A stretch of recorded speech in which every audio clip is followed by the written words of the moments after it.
Good afternoon, ladies and gentlemen. Welcome to the collaboration webinar between National Cardiovascular Center Harapan Kita Indonesia and National Taiwan University Hospital Taiwan on the theme ECMO in Pediatrics.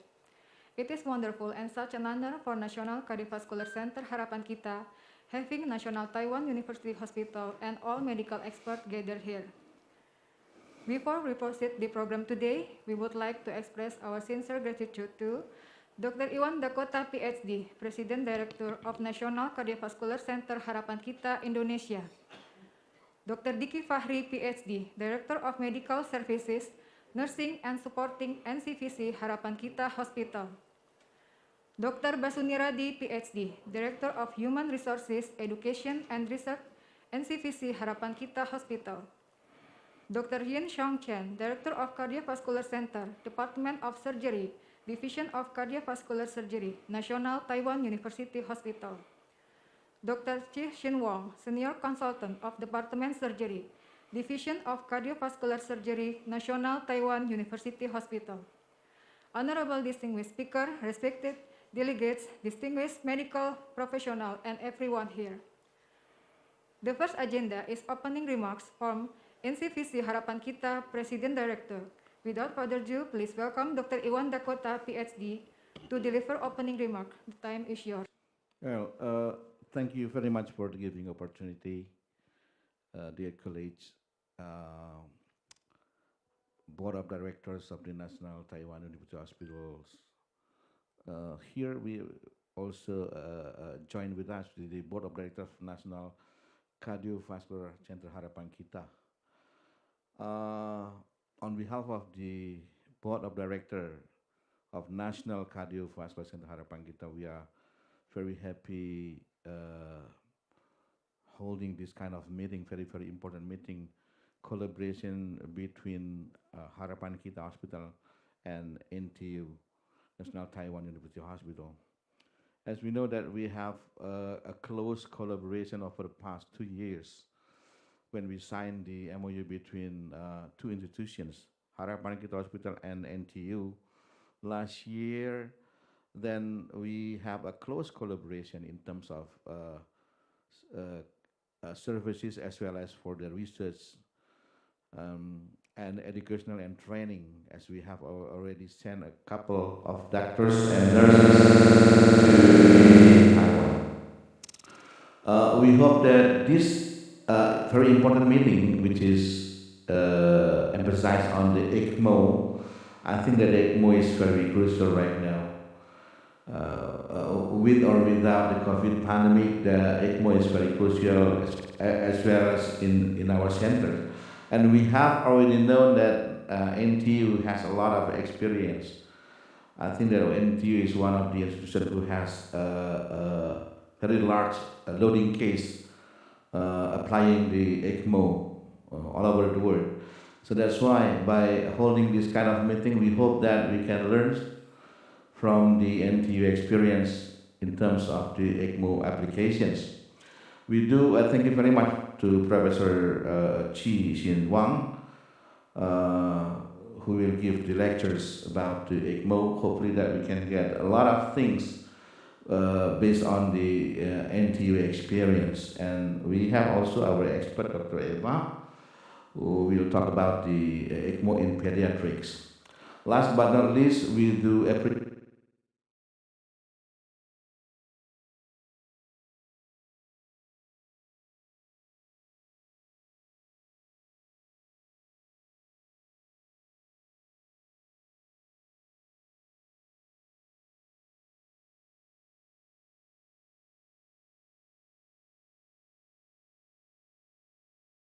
I should inform you that this meeting as well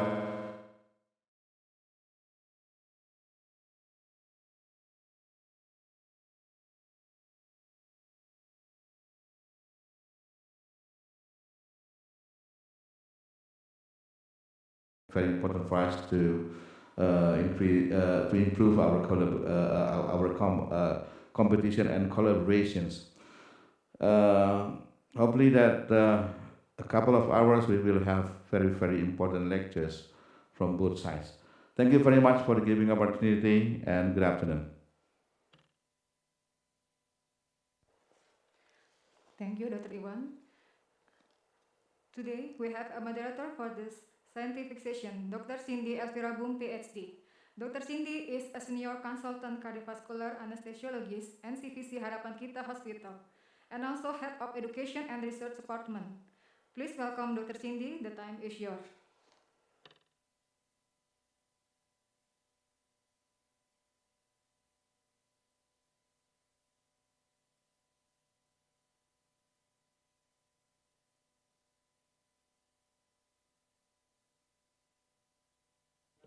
Okay, thank you.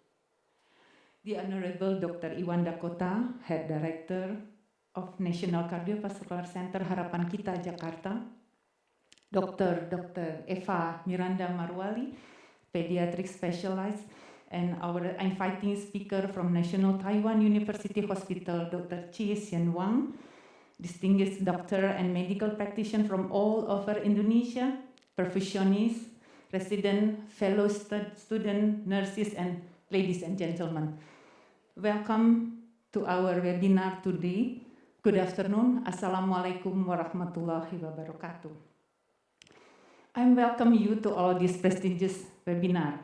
This webinar is about the ECMO in pediatric, held by the Education and Training Installation National Cardiovascular Center, Jakarta, Harapan Kita, Jakarta. This webinar also a collaboration within hospital, our hospital, National Cardiovascular Center Harapan Kita, and National Taiwan University Hospital, Taiwan.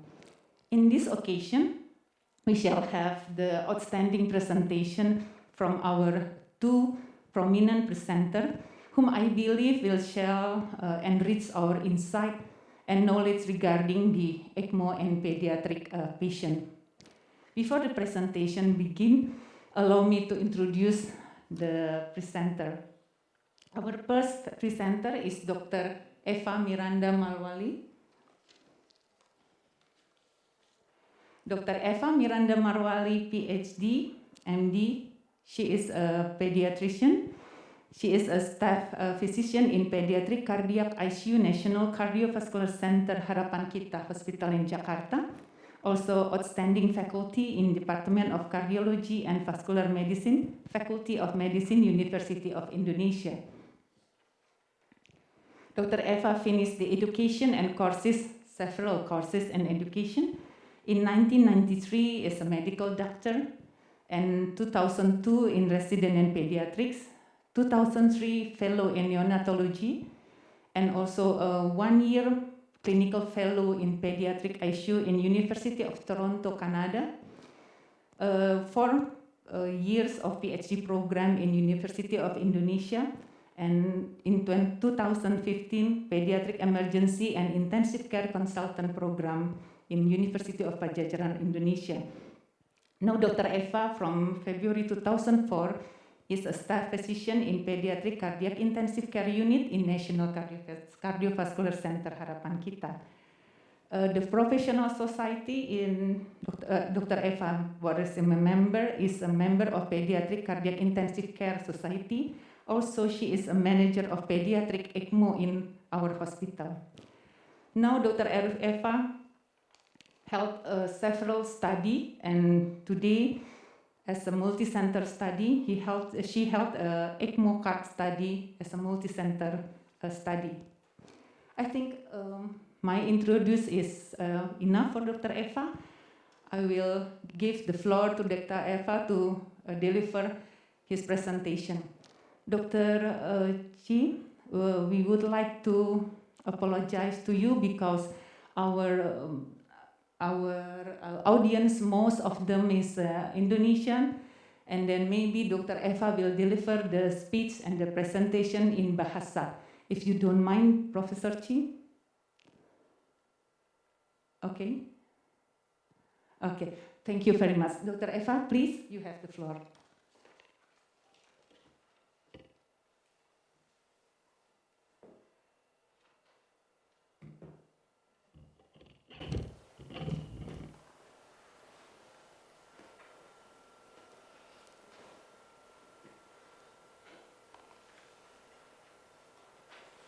Thank you.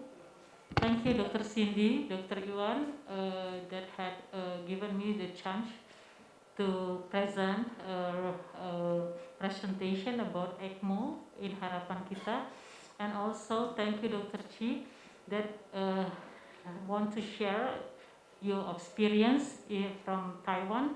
So maybe for in the future we can get a good collaboration between Harapan Kita and Taiwan University Hospital.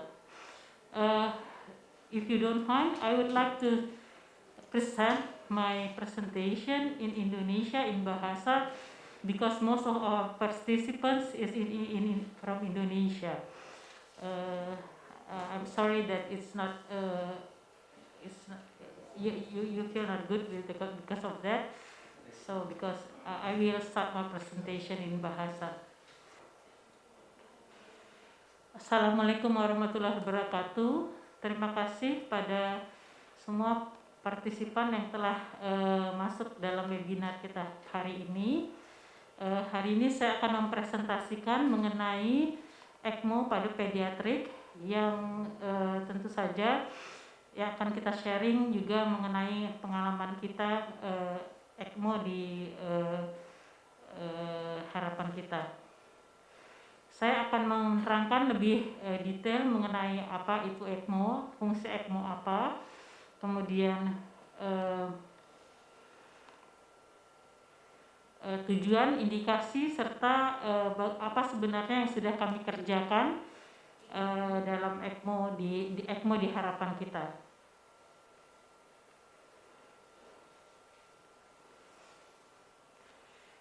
Seperti kita ketahui, ECMO itu adalah kepanjangan dari extracorporeal membran oxygenation, di mana alat ini sebenarnya digunakan untuk membantu fungsi kardiak, jantung, dan respirasi, sehingga orang yang tadinya tidak bisa berfungsi jantung dan parunya dapat memperoleh fungsi respirasi dan perfusi sehingga dapat melanjutkan kehidupan.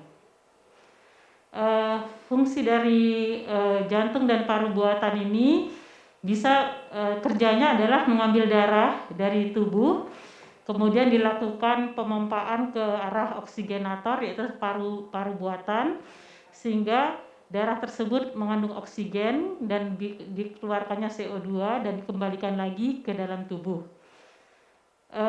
Darah yang diambil tersebut bisa dari vena, bisa dari arteri. Kalau diambil dari vena namanya VV ECMO, ini untuk topangan kelainan, kalau ada kelainan paru. Kalau dia diambil darahnya dari vena kemudian dilanjutkan, maksud saya bila terjadi diambil darah dari vena dan dimasukkan ke vena namanya VV ECMO. Jika diambil darahnya dari vena dan dimasukkan ke arteri nama VA ECMO. VV ECMO untuk topangan adanya kegagalan paru, VA ECMO untuk topangan bila ada kegagalan jantung.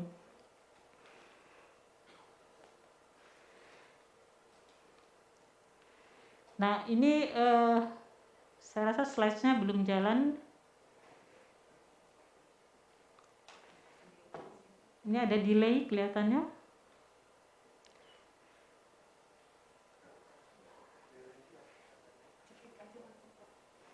Slide saya enggak ya, oke.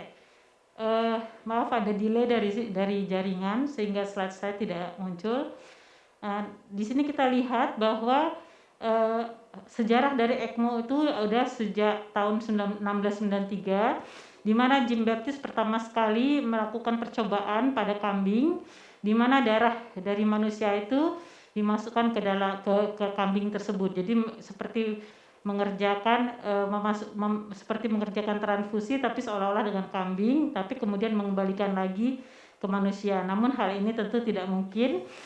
Kemudian John Gibbon membuat satu mesin yang sangat besar, ini dilihat di sini seperti piano, dan mesin ini sebenarnya mesin yang akan nanti menjadi cikal bakal extracorporeal support.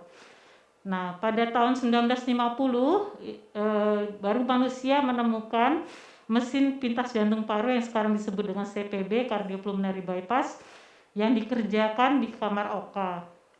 Nah, tahun 72 baru untuk pertama sekalinya ini dia pada orang dewasa usia 24 tahun memakai bronson oksigenator, berhasil dilakukan satu seperti ECMO ya pada saat itu, tapi bentuknya sebesar ini bronson oksigenator, dan oleh Dr. Bartlett sendiri berhasil menolong anak pasca operasi post mustard TGA koreksi pada anak-anak. Dan pada tahun 75 ini yang di bawah terlihat ya, bayi Esperanza yang sangat terkenal. Bayi ini oleh Dr. Bartlett juga dapat ditolong. Jadi dia adalah bayi baru lahir yang pertama mendapat ECMO, dan ini adalah fotonya sesudah dia besar, sehingga ECMO ini ternyata memiliki kemungkinan untuk menjadi modalitas menata laksana pasien yang dalam kondisi sangat berat. Tahun 75 sampai 89 dibuat trial RDS, tapi hasilnya kurang bagus, hanya 10% yang hidup. Tapi tahun 1989 ternyata dipikirkan untuk membuat satu perkumpulan. Perkumpulan ini namanya Extracorporeal Support Organization, ELSO. Mereka membuat meeting pertama dan mulai membuat satu registry. Dan tahun 2009 kita tahu bahwa waktu itu adalah masa pandemi H1N1, dan saat itu dilakukan trial yang bernama CESAR, yaitu membandingkan bagaimana efektivitas ECMO terhadap terapi konvensional. Ternyata terdapat penurunan mortalitas dari 60% ke 40%, sehingga mulai saat itu ECMO banyak dipakai. Nah, ini adalah mesin dari ECMO itu sendiri, ya, ada lagi. Mesin ECMO ini adalah sirkuitnya mengambil darah dari manusia, kemudian darah ini adalah biasa yang diambil darah vena, kemudian dipompakan, ini pompanya warna biru ya,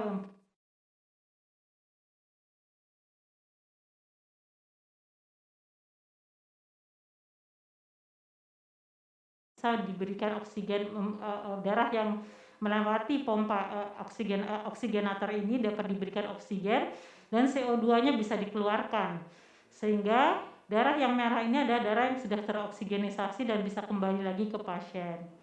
Ya,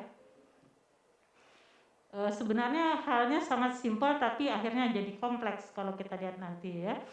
Jenis dari extracorporeal support ini adalah satu VA yang tadi saya sudah sebutkan, veno-arterial ECMO, VV veno-venous ECMO, yang VA untuk kegagalan sirkulasi dan untuk VV adalah gagalan respirasi. VA dan VV bisa digabung, namanya hybrid.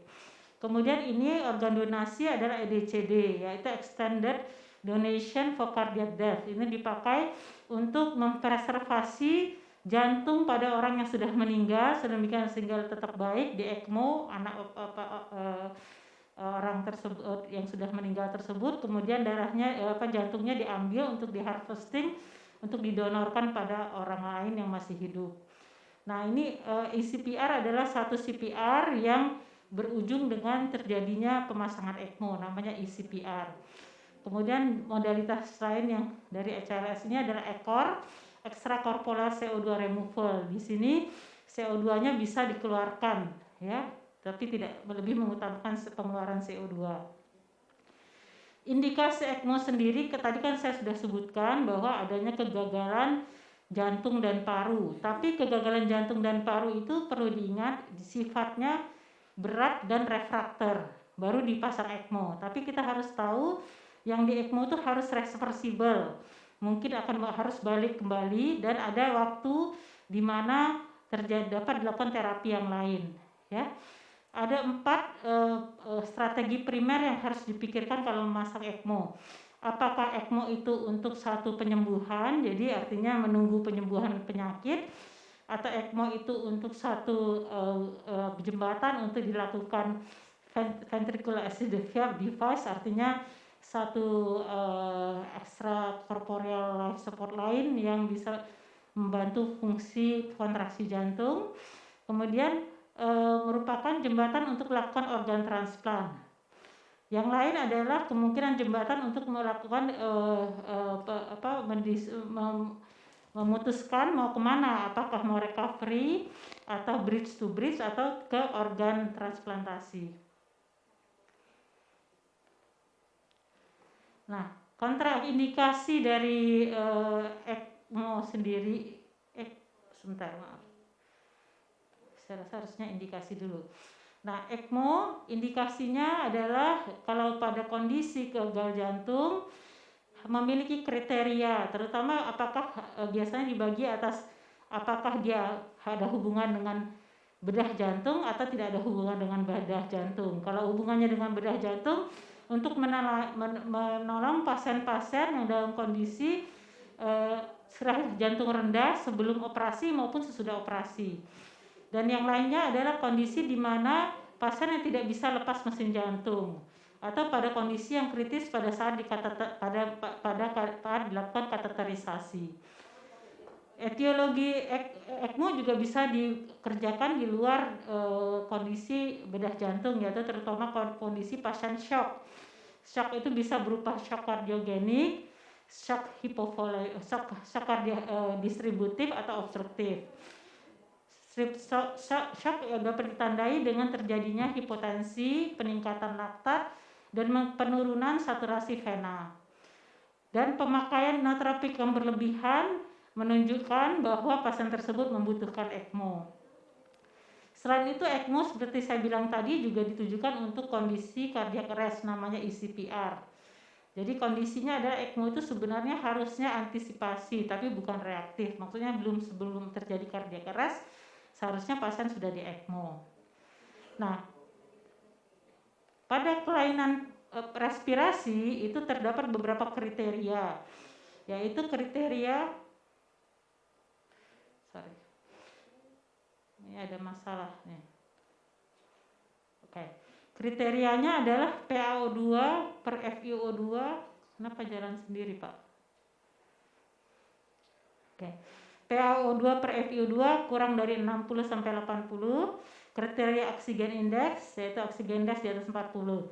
Kedua kriteria ini yang sangat terkenal. Namun pada penelitian, yang terutama pada penelitian dewasa, banyak juga memakai Murray score, yaitu ditentukan dengan PaO2 per FiO2, PIP, compliance paru, dan fototoraks, keterlibatan patologi pada fototoraks. Hiperkarbia juga merupakan salah satu tanda apakah memiliki indikasi ECMO bila pada pH kurang dari 7,0 dan pada saat itu sudah menggunakan peak inspiratory pressure lebih dari 40. Dan juga tanda-tanda lain yang perlu ECMO adalah pada kondisi pemakaian tekanan IPPV, yaitu intermittent positive pressure ventilation, pada mesin ventilator konvensional dengan mean airway pressure lebih dari 25 atau lebih dari 30 pada pasien dengan HFO. Jadi pada kondisi di mana akan terjadi barotrauma, ya.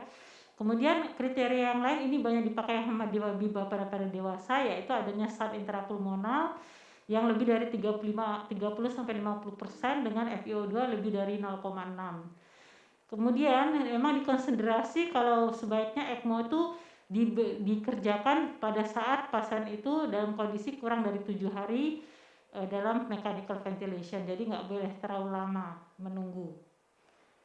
Nah, kontraindikasi absolut pada pediatrik, terutama pada prematur, kita tidak menggunakan ECMO bila dia pada berat badan di bawah 1 kilo, yaitu dengan usia gestasi kurang dari 30 minggu, dan ditemukan kromosom yang letal, trisomi 13-18, perdarahan yang tidak terkontrol, serta adanya gangguan neurologis yang berat, seperti adanya perdarahan intrakranial yang berat sehingga menimbulkan efek massa, dan kondisi kerusakan otak yang irreversible. Kondisi yang indikasi yang relatif adalah tentu perdarahan otak yang dengan grade 1-2 masih boleh dilakukan ECMO. Prematur masih bisa dilakukan ECMO dengan hasil yang mungkin belum terlalu baik tapi masih bisa ada hasilnya, yaitu kurang dari 2 kilo tapi di atas 1 kilo, kurang dari 3-4 minggu. Kemudian intubasi, lamanya memakai mechanical ventilation yang terlalu lama di atas 2 minggu, sebaiknya tidak dilakukan ECMO, tapi kalau memang ada indikasi reversible masih boleh. Oleh karena itu disebutkan dengan relatif. Dan adanya abnormalitas pembuluh darah sehingga untuk sulit melakukan kanulasi ECMO. Nah, ini saya mau sharing mengenai masa pandemik ini, bahwa ECMO kita itu sekarang ini sangat digunakan di masa pandemik dan menjadi hot topic karena diketahui di dunia pada ECMO yang dikerjakan dengan center yang terkenal ternyata keberhasilannya 72%. Jadi kematiannya 38%, dan ini dikerjakan kebanyakan di Amerika Utara dengan center-center yang sangat ahli dalam ECMO, ya, terutama pada dewasa dengan memakai VV ECMO. Saat ini saya akan menerangkan mengenai bagaimana kami melakukan ECMO di harapan kita, terutama di bagian pediatrik. Pada slide ini kita lihat bahwa center ECMO saat ini ada 935 yang sudah terdaftar pada registry ELSO seluruh dunia, dan center harapan kita termasuk salah satu center yang terdaftar di ELSO dan satu-satunya di Indonesia. Untuk angka jumlah penduduk yang begitu besar, ya sekitar hampir 270 juta, kita hanya punya satu center ECMO. Kelihatan itu merupakan PR untuk kita untuk mengembangkan center ECMO yang lain. Nah, harapan kita sebagai salah satu pusat rujukan jantung, kemudian juga merupakan salah satu pusat rujukan untuk kelainan jantung bawaan, melakukan kelainan jantung bawaan 900 sampai 1000 kasus dengan Aristotle score 6 sampai 14,5.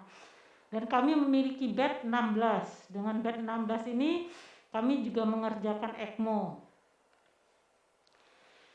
Nah, ini adalah sejarah bagaimana ECMO ini pertama sekali terjadi di Rumah Sakit Jantung Harapan kita oleh almarhum Dr. Iqbal Mustafa tahun 1996. Mereka melakukan ECMO pertama sekali bukan pada penyakit jantung bawaan, namun pada seorang bayi yang mengalami sindrom aspirasi mekonium. Dan saat itulah bayi yang pertama hidup dan sudah diregistrasi di ELSO. Sesudah itu tidak ada lagi kehidupan dari ECMO.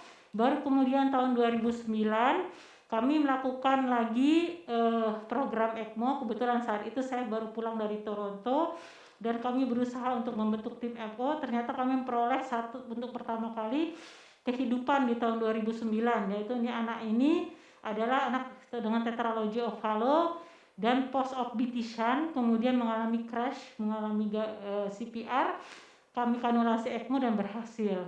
Semenjak itu kami lakukan registrasi di ELSO, kemudian mulai mereport semua kasus-kasus kami. Di tahun 2010 kami melakukan ECMO kursus yang pertama.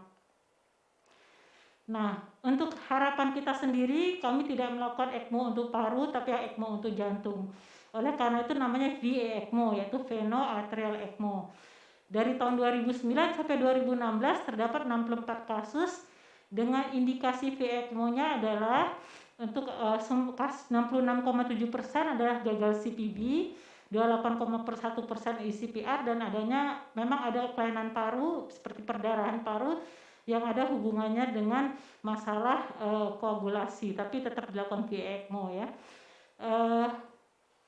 Kardiak diagnosis jantung yang kami lakukan ECMO adalah jenis koreksi biventricle, kebanyakan tuh TGA 15% dan TOF, dan ada yang lainnya seperti CAVSD, TAPVD dan lain-lain. Single preventricle yang kami ECMO adalah hanya bitisan. BCPS dan Fontan belum pernah kami ECMO. Median usianya adalah 4,8 bulan dengan median lamanya kami lakukan ECMO adalah 4 hari.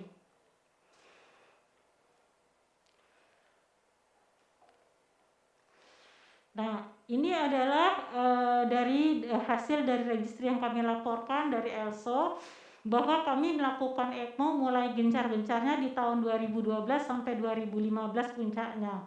Namun pada tahun 2016 itu ECMO mulai menurun, kemudian dari 2017 sampai 2020 program ECMO kami tidak aktif. Kejadiannya karena dalam kondisi di mana adanya peraturan BPJS yang tidak memberikan akomodasi pada tata laksana ECMO, sehingga ECMO kami tidak berjalan mulai tahun 2017 sampai 2020. Nah, ini kita lihat bagaimana sebenarnya kurva dari pembelajaran kami. Dari tahun 2009 memang angka kematian kami sangat tinggi, waktu itu ada yang 100%. Namun pada tahun 2015 dan 2016 kami sudah memperlihatkan hasil. Di 2015 ada 14 pasien dan mortalitas kami hanya 28,6%, dan pasien yang keluar dari ECMO dan selamat tuh 64,2% dan yang pulang 35,7%. Di tahun 2016 memang hanya 4 pasien, hasilnya juga baik pada waktu itu. Di 2016, 17 dan seterusnya yang saya katakan tadi, kami tidak aktif. Jadi secara keseluruhan kehidupan ECMO kami adalah sekitar 48,4% dan kehidupan keluar dari rumah sakit hanya 17,42% bila pembaginya dari 64 pasien yang kami lakukan ECMO. Bila kita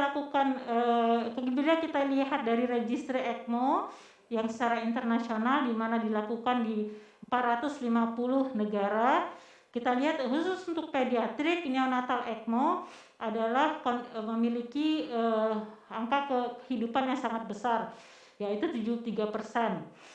Terutama untuk kelainan paru. Jenis kelainan paru yang memiliki angka kehidupan yang terbesar adalah meconium aspiration syndrome.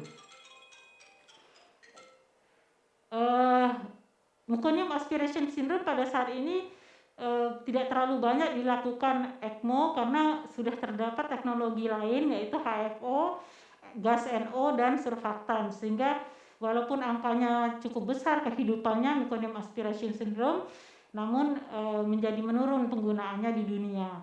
Kemudian ECMO yang untuk jantung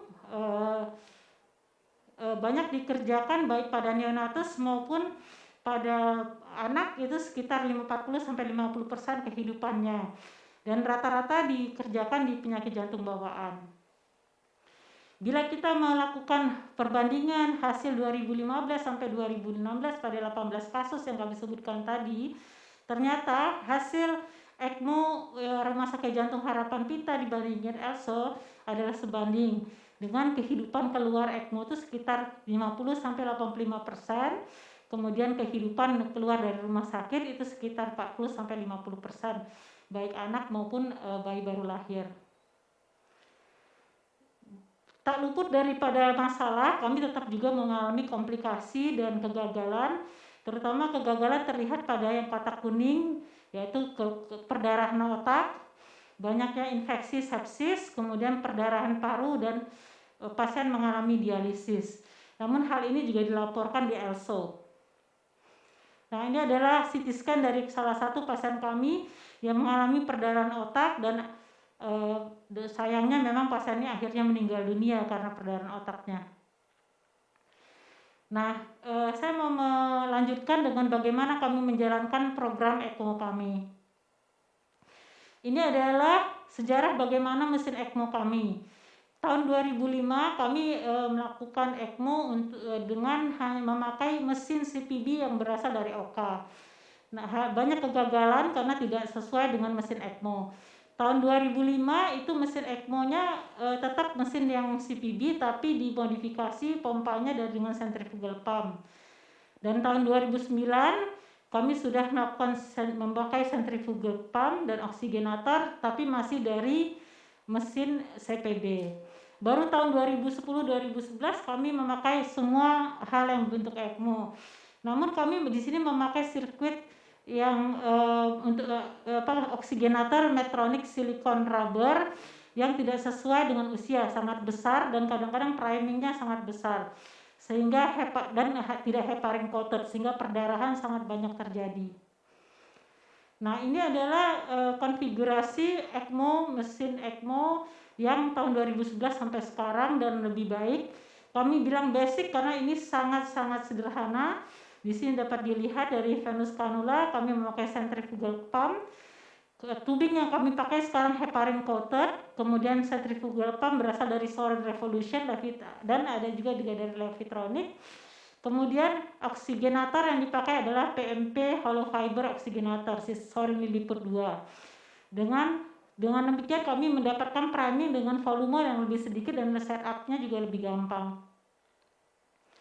Nah, Bila pasien dalam kondisi perbaikan hemodinamik dengan laktat yang sudah turun, tekanan darah baik, kencing keluar dan saturasi vena membaik, maka kami akan melakukan weaning dari ECMO secara perlahan-lahan. Kami tidak pernah melakukan weaning ECMO dengan tiba-tiba, sehingga kami menggunakan bridge, memasang bridge seperti ini, sedemikian sehingga dapat aliran yang berputar di ECMO-nya saja tanpa memberikan aliran ke pasien. Sehingga kita monitor dengan flow meter ini berapa sebenarnya aliran darah yang masuk ke pasien. Sehingga weaning dapat berjalan lancar karena ECMO kami tetap ada darah yang berputar.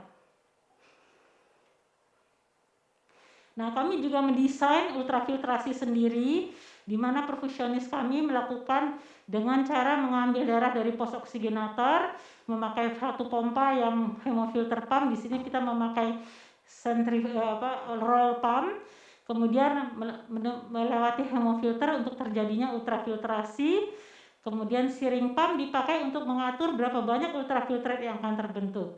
Darah yang dari hemofilter ini akan dikembalikan ke bagian pre-oksigenator. Seperti dilihat di sini, kami memakai roller pump, kemudian ini ultrafiltrasinya, dan kembalikan lagi ke tubuh ke ECMO pasien yang dari pre-oksigenator, dan kita atur ultrafiltrate melalui searing pump. Dan ini terbentuknya ultrafiltrate, urinnya artinya ultrafiltrate. Jadi kami bisa membuat negatif balance walaupun urin pasien belum ada. Selain itu, kami juga menggunakan modalitas kalau pasiennya cukup besar memakai CVVH. Namun CVVH ini tidak diintegrasikan ke pasien ke ECMO tapi langsung ke pasien. Dan pada pasien ini juga kami waktu itu ada mengalami gagal hati, kami juga menggunakan plasmafaresis untuk kondisi gagal hatinya.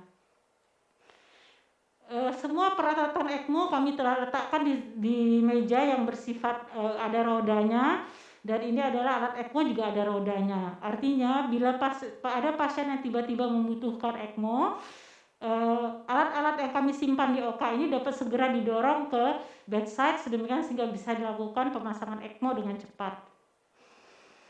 Nah, ini kanulasinya, letaknya yang kami pernah kerjakan adalah contohnya di sentral, ini untuk yang post operatif bedah jantung, membuka dada, ya, itu namanya sentral transtorakal. Namun ada juga yang transkutaneus, ya. Ini pasiennya walaupun operasi post operasi bedah jantung tapi dikerjakan oleh dokter bedah jantungnya transkutaneus. Transkutaneus yang dilakukan di leher, yaitu untuk vena jugularis interna dan arteria carotis interna, dan di paha. Paha itu vena jugularis, vena femoralis dan arteria femoralis. Teknik dapat dikerjakan secara open, berarti di cut down, atau Seldinger teknik seperti memasang CVP. Kalau berat badan anak atau bayi baru lahir yang di bawah 15 kilo biasanya dilakukan di leher. Yang di paha ini dikerjakan untuk anak di atas 15 kilo. Dan kita selalu melakukan resirkulasi teknik, artinya kita juga melakukan perfusi ke distal dari kaki, ya, supaya mencegah ischemik. Nah, ini kanulasi. Kanulasi dapat dikerjakan secara single, double maupun triple. Single ini artinya kita melakukan kanulasi satu kanul tapi memiliki lubang 2, double lumen. Lubang yang distal ini untuk mengambil darah. Kemudian lubang yang proksimal adalah memberikan darah yang langsung diarahkan ke tricuspid. Jadi cukup melakukan kanulasi di satu tempat. Namun pada anak itu ukuran terkecil itu 12 frame, jadi tidak bisa di bawah 3 kilo. Jadi dan keberadaan kanul seperti ini juga jarang sekali. Oleh karena itu anak walaupun dia kelainan paru sering dikerjakan adalah VA ECMO. Jadi dari leher tapi dikanulasi juga arteri karotisnya. Nah, ini double kanulasi VA ECMO dari paha. Kemudian kalau triple kanulasi adalah dia dilakukan kanulasi di 3 tempat. Kalau dibilang VVA ECMO artinya ini adalah VA ECMO yang ditambahkan satu lagi untuk drainasenya. Jadi drainase itu dari paha dan dari leher, tapi kemudian dikembalikan darahnya ke paha kembali, namanya VVA ECMO. Yang satu lagi VAV. VAV itu adalah kondisi di mana kita memakai VA ECMO dari paha, ya. berarti ngambil darah dari vena femoral dan mengembalikan darah ke arteri femoralis. Kondisi ini dapat menimbulkan satu Harlequin syndrome, yaitu sindrom North-South syndrome, di mana kepalanya biru, kakinya bisa merah. Terjadi akibat karena kondisi paru-paru yang jelek akan mengeluarkan darah yang tidak teroksigenisasi, sehingga darah yang ada di ventrikel kanan kiri akan memompakan darah yang sangat tidak teroksigenisasi. Oleh karena itu dibutuhkan satu kanul lagi di daerah vena, namanya dikanulasi di vena vena cava superior. Di sini melewati dari vena jugularis internal. Jadi namanya VAV. Nah, selain daripada alat ECMO, kita juga membutuhkan alat support penunjang yang lain seperti bank darah untuk kesediaan darah dengan cepat, lab-lab yang akurat terutama ACT, APTT karena darah harus diketahui kondisi pembekuan darahnya, dan juga kondisi untuk bedside echo karena menilai pompa jantung, kemudian X-ray serta USG yang bersifat juga bedside untuk menilai terutama pada anak-anak bisa menilai kondisi perdarahan kepala. Apa yang kita tidak peroleh di harapan kita adalah CT scan dan kateterisasi yang dekat dengan ICU kita. Jadi kita fasilitas ini di gedung yang lain sehingga kami tidak bisa mengerjakan CT scan dan kateterisasi. Nah, ini dengan kondisi di mana ada satu pasien yang sangat istimewa. Kami walaupun tidak bisa mengerjakan kateterisasi, tapi kami mengerjakan siam fluoroskopi untuk melihat bagaimana kondisi koroner, pembuluh koroner pasien ini. Nah, kita ketahui bahwa ECMO itu bukan hanya mesin, semua alat mesin ada, tapi yang jelas seperti dikatakan oleh Anne-Marie Gorgeret dalam paper di PCCM, satu ECMO itu harus disertai tim yang kuat. Oleh karena itu diperlukan satu planning, perencanaan, bagaimana melakukan implementasi program, membuat program itu terus-menerus berjalan, serta evaluasi. Pada saat ini kita dari tahun 2008 sudah mengerjakan, sayangnya di tahun 2016 kita kehilangan momen nih, jadi kita program ECMO kita tidak jalan, sehingga kita pikir tahun 2020 mudah-mudahan kita kembali lagi bisa melaksanakan ECMO kita. Nah, ini kita berusaha membentuk tim, di mana tim itu harus berupa ada direktur ECMO-nya, harus ada koordinatornya, kemudian terdiri dari tim bedah jantung, kemudian intensivis, kemudian anestesi, kemudian adanya pediatric kardiologis dan perfusi, serta yang nggak kalah pentingnya adalah suster ICU yang dapat kita didik menjadi nurse ECMO spesialis.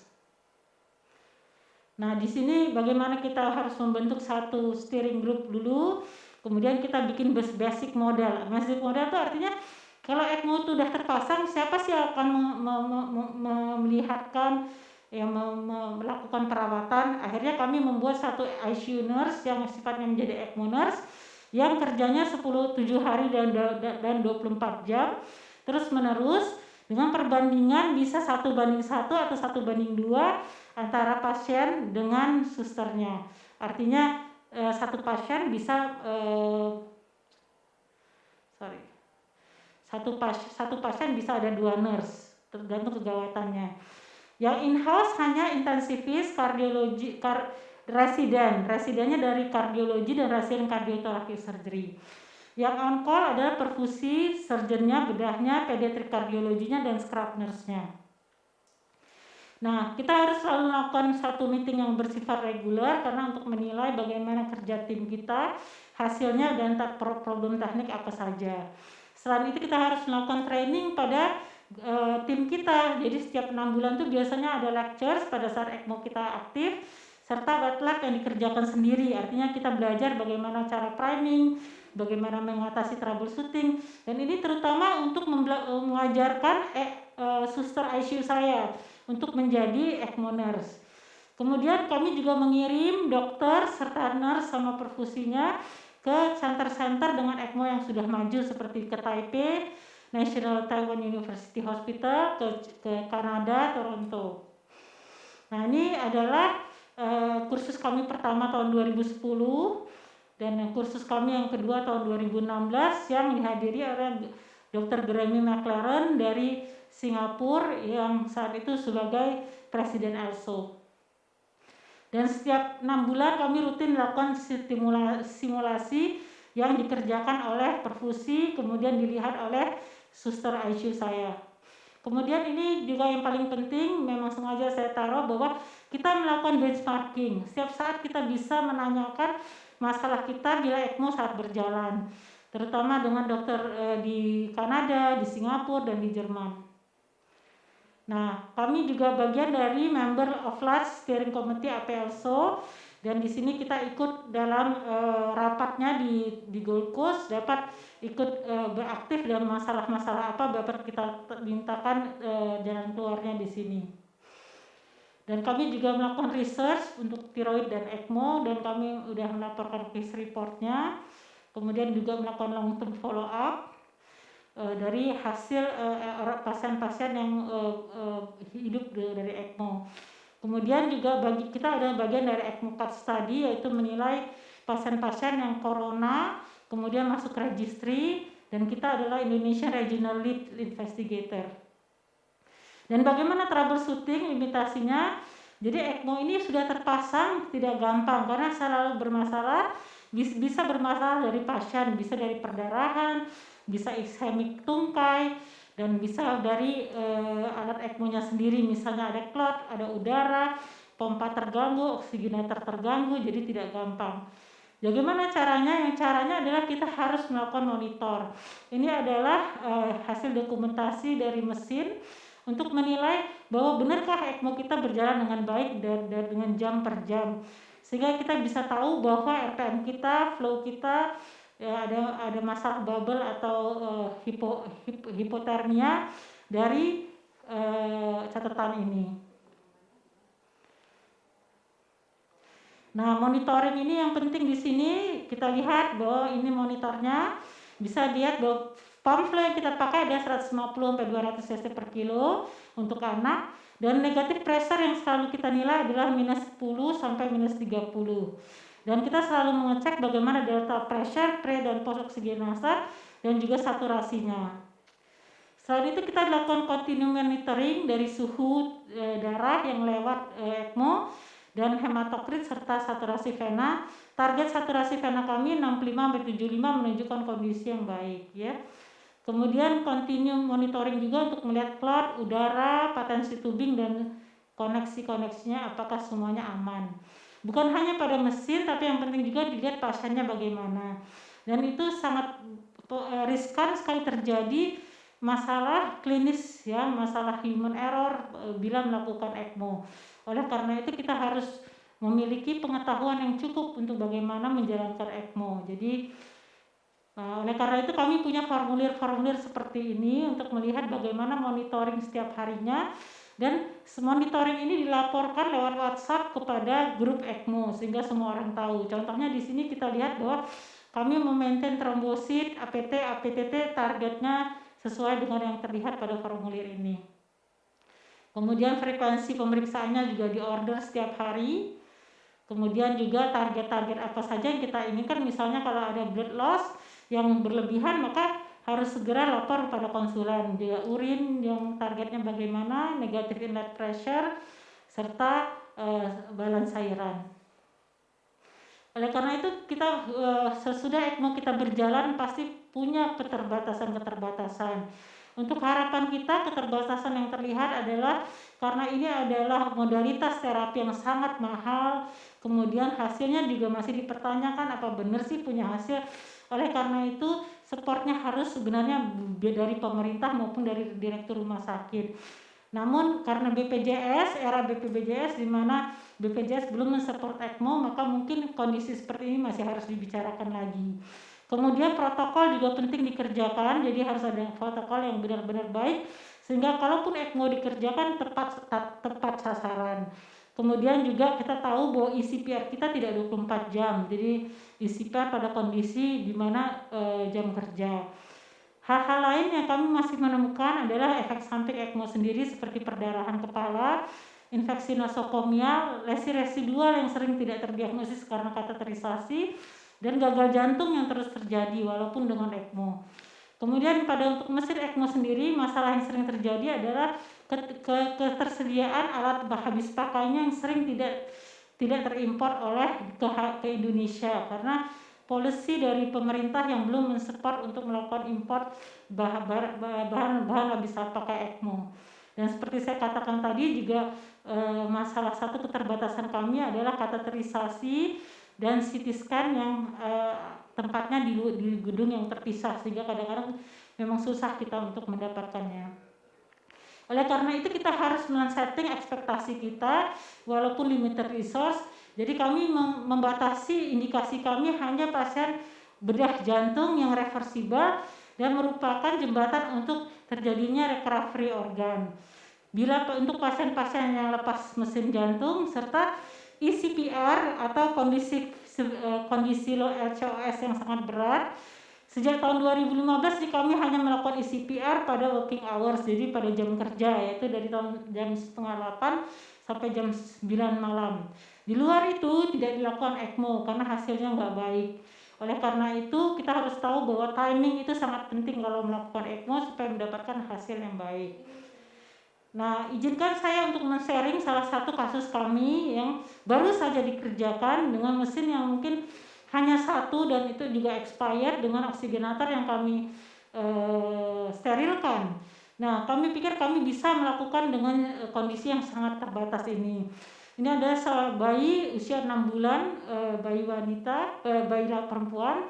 Dia lahir 16 Februari 2020, terdapat TAP VD repair 12 September dari usianya 7 bulan.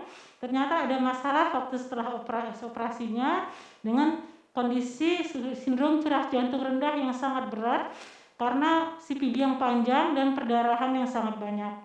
Sehingga pada saat itu karena ada support dari finansial dari keluarga, ini ECMO tetap dikerjakan, indikasinya jelas. Namun ECMO dikerjakan ini sampai 8 hari dan hasilnya memang terjadi perbaikan fungsi jantung ya setelah 8 hari ECMO.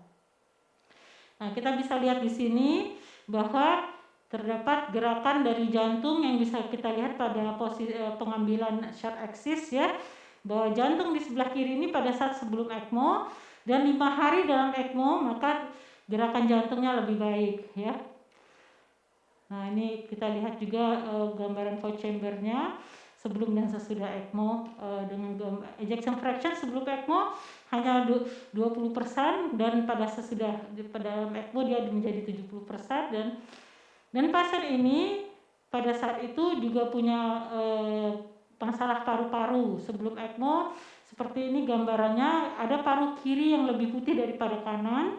Dan pada saat ECMO memang sudah lebih membaik, ternyata setelah ECMO dan ECMO itu didekanulasi tanggal 21 dan pada saat itu parunya terjadi masalah. Nah, ECMO dekanulasi, namun kita tahu dekanulasinya kita harus kerjakan karena mesinnya sudah tidak memungkinkan untuk diteruskan karena adanya bekuan dan adanya efek samping hemolisis. Oleh karena itu sebenarnya ECMO harus dilanjutkan yang disebut dengan VV ECMO untuk mensupport parunya. Namun karena kami tidak punya mesin lagi yang kami kerjakan, kami memakai HFO dan NO. Namun sayang pasien ini sulit untuk diselamatkan. Pada saat itu yang kami pikirkan selain ada kelainan paru, apakah ada residual dari pulmonary vein kiri yang obstruksi. Namun kami tidak bisa melakukan kateterisasi sehingga kami tidak bisa menyingkirkan adanya obstruksi dari vena pulmonalis tersebut. Dan akhirnya pasien ini sudah selesai ECMO 10 hari dan kami tidak bisa menyelamatkannya. Jadi pelajaran yang kita dapat dari sini, bila kita akan menjalankan suatu program ECMO, semua alat-alat barang habis pakai ECMO harus lengkap, sebaiknya banyak cadangannya sehingga kita bisa melakukan ECMO sesuai indikasi. Kemudian lab kateterisasi sebaiknya juga ada sehingga kita bisa menginvestigasi bagaimana lesi residual. Dan yang lain ada kemungkinan adanya infeksi nosokomia harus kita tekan. Nah, ini paper berasal dari pediatrik dari Inggris. Di sini sangat bagus dikatakan bahwa mereka melakukan penelitian selama 7 tahun pada pasien-pasien ECMO mereka. Ini garis X adalah adanya garis garis X adalah efektivitas ECMO, garis Y adalah peningkatan harga. Seharusnya kondisi program ECMO itu harus ada di kanan atas, yaitu ECMO itu harus efektif dan walaupun dia costly, walaupun dia mahal. Yang terjadi pada negara berkembang mungkin termasuk di tempat kita, ECMO ini memang mahal, tapi bagaimana hasilnya masih dipertanyakan. Jadi banyak sekali orang yang masih mempertanyakan program ECMO. Namun kalau kita lihat sebenarnya dari tahun 2009 sampai 2016 ada 11 anak yang selamat dari ECMO. Namun yang sampai saat ini masih kami follow up adalah 5 anak dan ada yang memang pasien yang loss of follow up-nya 3 dan ada 3 meninggal. Anak-anak ini sampai sekarang masih hidup dan dapat tumbuh kembang dengan baik. Nah, kesimpulan daripada presentasi saya ini, ECMO itu memang satu alat yang sangat penting untuk membantu fungsi jantung paru dalam kondisi yang sangat kritis. Dan kita ketahui bahwa ECMO ini memiliki harapan terutama pada support respirasi neonatal karena angka kehidupannya cukup tinggi 70% dan pada kondisi kelainan jantung anak 50%. Pada masa pandemi COVID diketahui juga bahwa kesuksesan pemakaian ECMO itu hampir 60%. Oleh karena itu ECMO pada fase pandemi COVID ini menjadi pembicaraan. Namun sayangnya harus diketahui bahwa ECMO itu harus dikerjakan di ECMO dengan center yang dengan pengalaman. Kemudian pelaksanaan program ECMO membutuhkan satu tim yang kuat, satu alat-alat, fasilitas, dan juga tentu harus disupport oleh pemangku kebijakan seperti direktur rumah sakit dan pemerintah, dan sangat perlu dilakukan benchmarking yang selalu berhubungan dengan center-center yang sangat berpengalaman. Dan perlu diketahui juga ECMO yang dikerjakan pada tempat yang dengan negara berkembang harus dipikirkan kemungkinan inovasi bagaimana ilmu dan teknologi dan pelayanannya yang bisa menurunkan cost healthcare-nya. Nah, saya ingin mengumumkan bahwa mengingat ECMO ini sangat perlu dibutuhkan pada masa pandemi COVID, kami akan melaksanakan virtual Indonesia ECMO Course pada tanggal 6 sampai 8 November dengan speaker yang berasal dari Harapan Kita dan dengan kolaborasi dengan ELSO. Terima kasih.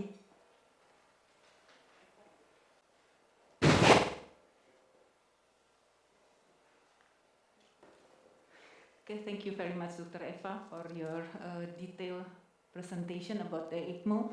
I believe that the presentation will enrich our insight and knowledge about the ECMO in specialized and pediatric. For all participants, both of the speakers are very pleased to have the question for the ECMO in pediatric. And for giving the questions, you can type or write in the chat box, or in the YouTube, you can also write the question in the chat box. And then at the end of the webinar, both of the speakers will answer all the questions. In order to give the questions, please write down your questions, your name, also your institution, and also your address to whom you will ask the questions. Okay, then we move on to our second presentation from Dr. Chi Sien Wang. Dr. Chi Sien Wang is Associate Professor of Cardiovascular Surgery. His education, he has many education, and then the latest is in 2001, 2006, he's graduate from National Taiwan University, and also he has a postgraduate training and fellowship appointments, several of them. The latest was a fellowship in cardiovascular surgery in National Taiwan University Hospital in Taipei. Now, Dr. Chi Sien Wang have a work in hospital and administrator appointment at the attending physician of cardiovascular surgery, Department of Surgery, National Taiwan University Hospital, Hsinchu. And also he worked also from 2012 to now present is a cardiovascular surgery department, National Taiwan University Hospital, Taipei. He's also having a specialty certification, several of them, and then the latest is he is a instructor of Taiwan Association of Thoracic and Cardiovascular Surgery, also instructor of critical care medicine in Taiwan, and many of them. Dr. Chin Xian Wang is also a membership in professional and scientific society and other professional activity. In international, from 2009 to present, he's also a member of extracorporeal life support organization also. In national, he has about 8 to 9 membership. Without further ado, I please Professor Chin Xian Wang to present your presentation. We would like to give your opportunity to this floor and share your experience about the ECMO. Please, Dr. Chin. Thank you. 大家可以看到我自己的 slide， 我看不到。对，我这样看不到我的 slide。 Okay, Professor Wang? Yeah. Yes. We fix the monitor. The monitor, Because yes. I cannot see my slide. Can you see the PowerPoint? The presentation? Yeah, I cannot see my. We can see your PowerPoint, your presentation, Prof, your slide. 我可以看得到我的。 Yes. 处理一下好不好？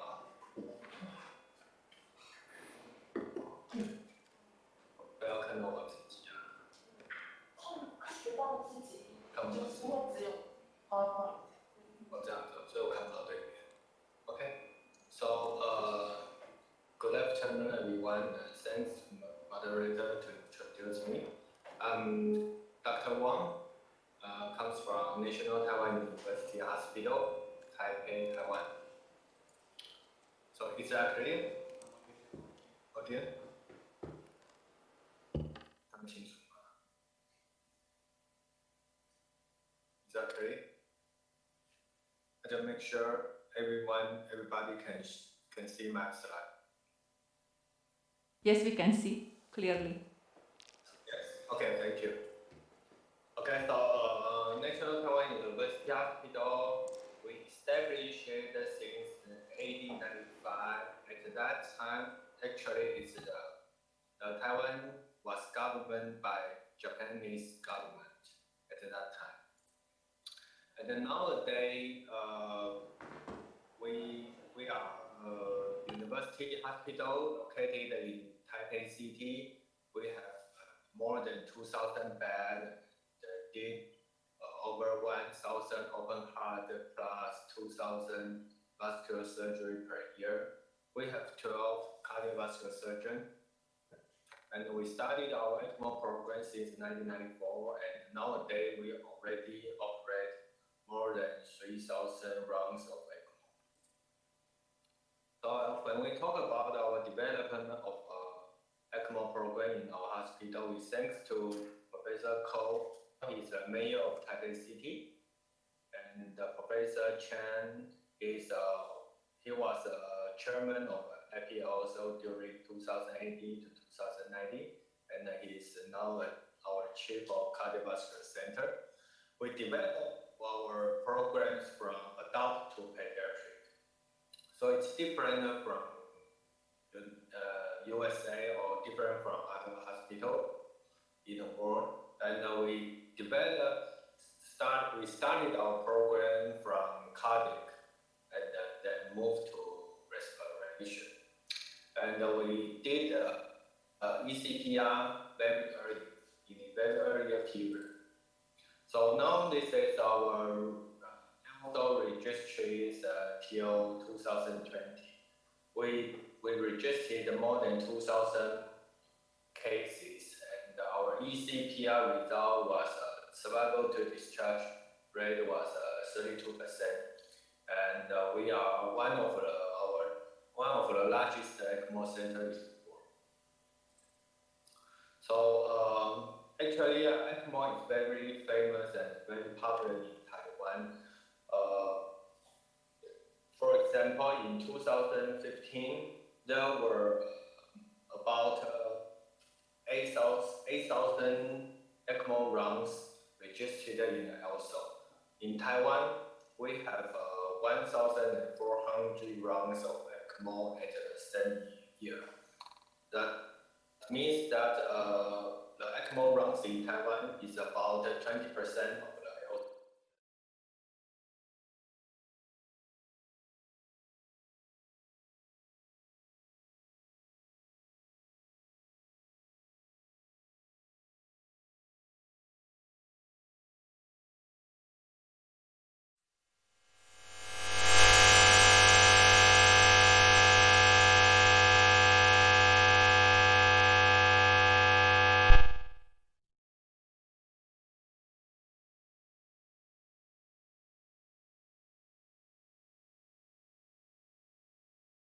Medtronic Biopump 560, 2 McQueen Rotaflow, and 1 Albert Centrimet. And our timetable is 24 hours a day and 7 days a week. So this is our currently pumps in our hospital, Medtronic 550, the oldest one, and Medtronic 560, McQueen Rotaflow, and the Centrimet.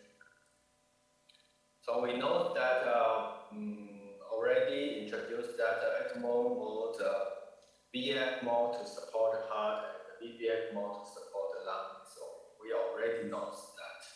And the feature of our ECMO programs in National Taiwan University Hospital, I will talk about the 3 parts. One is the ECPR program. The second is a VAD with heart transplant program. The other is a transport program. For the first of ECPR programs, we registered to also more than 500 ECPR. So for the also overall is about now it's 4,000 more and more ECPR. So the ECPR in our hospital is about 15% in the world. So we can see that ECPR result in our hospital will influence the result in the world. So this is ECPR. It means that during the emergency under CPR situation, in our hospital, we're using the open method to open and cut down the vessels. So using the modified Seldinger method under direct vision to put in the cannula so that we can do the ECPR very quickly, just like this. Under CPR situation, and we cut down and under direct vision to put on the cannula. So it's very quick method to do the ECPR. So in our ECPR survival rate is around 30% to 36% every year, and the number of ECPR is about 37 to 77 per year. So we already proved in the Lancet that ECPR can improve the in-car survival about 20% in Lancet 2008. And we also report our OCA patients, the out of hospital cardiac arrest result. The result of the survival and the CPC 102, the favorable neurological outcome rate is comparable with ECA. So that's why we started our INCA and OCA programs. And now we focus on how to save the brain to improve good neurological outcome. So we started the first publication in the world, the silver selective deep hypothermia in ECPR. in 2017. So we're using a perfusion catheter to put it in the carotid artery, and using two setup of ECMO and perfusion system. One for the systemic VA ECMO, the other one for the brain perfusion. So we can separate the body temperature at 35 Celsius degree, but we can cooling the brain to the 29 Celsius degree. So we can do the deep hypothermia to the brain. So during the preclinical study, we did 4 patients, and good survival and good neurological survival is 15%.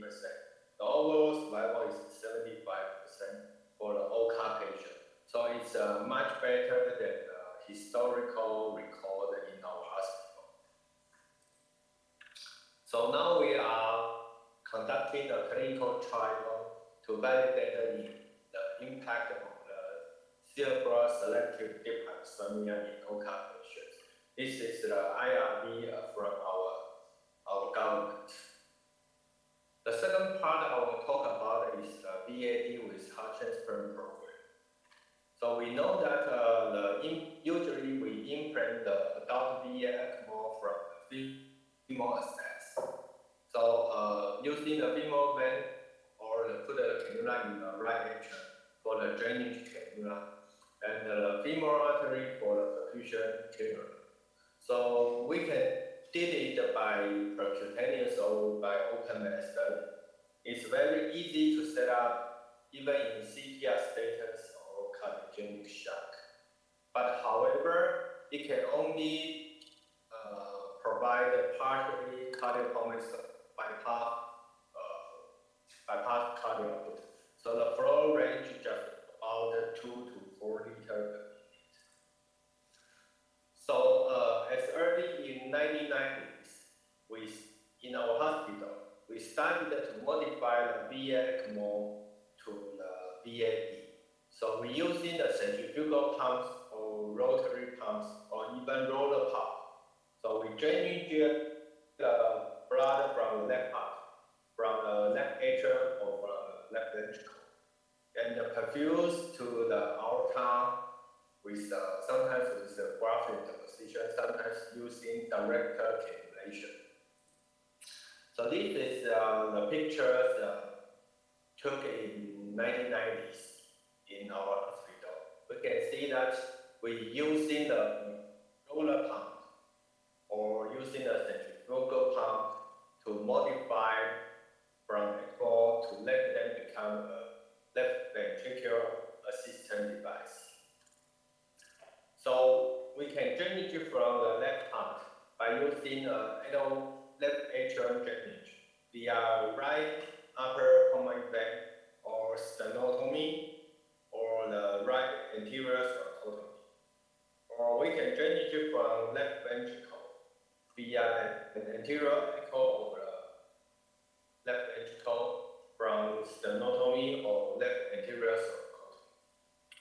Like this. This is the LV and left ventricle anterior apical cannulation via the mini left thoracotomy, so that we can put the cannula to the left ventricle to do the LV drainage. So the picture shows the cannula in the right upper pulmonary vein. So this is the left atrium drainage. And the two pictures shows the cannula, the straight cannula in the left ventricle, or the angled cannula in the left ventricle. So that this is the LV drainage, the left ventricular drainage. By using this method, we can support the patient using the LVAD, the very simple LVAD, to let the patient waiting for the heart transplantation. Like this patient waited more than 8 months. So what's the bridging strategy in our hospital? So this is our stories. When lung edema or pulse pressure less than 15 millimercury, then we started to consider about the left heart deloading method. The IABP is most convenient, but now the effect is controversial. Usually we use the IABP in AMI or myocarditis patients. For the PA drainage, this is more invasive. We can did it from the percutaneous or open method, and but the effect is limited on releasing the left heart congestion. And we also using the SD creation by catheter-based method to drainage the blood from the left region. But for a surgeon, we like to do the LP drainage, and it's more useful in a small LP, like the AMI patients. Sometimes we also like to use the LP drainage, and it is most effective, especially in DCMP patients, dilated heart patients. So the strategy of mechanical circulatory support in the hospital is that when we meet a patient with congestive heart failure, if it's acute compensated heart failure, then we will put a neck, waiting for recovery or bridge it to the bed and the transplantation. Sometimes for the stable chronic heart failure patients, if the patient can put it in the heart transplantation candidate, then it will become a candidate on the waiting list. Sometimes the chronic patients we will put a BAD first and then waiting for heart transplantation. So the choices of the temporary mechanical circulatory support in the hospital, this is our rationale. For AMI with cardiogenic shock, because usually the heart is submit, so we will put up the VA ECMO up to 7 days, up to 1 week, and to see if the patient will recover or not. If the patient cannot recover, then we will put up the left atrium or left ventricle drainage and switch it to VAD support. For DCM patient or ICMP patients, usually put on the VA ECMO for 3 days, and then we will switch it to LVAD, because usually the patient were in the end-stage heart status, so it will not recover. So we will bridge it to VAD as soon as possible.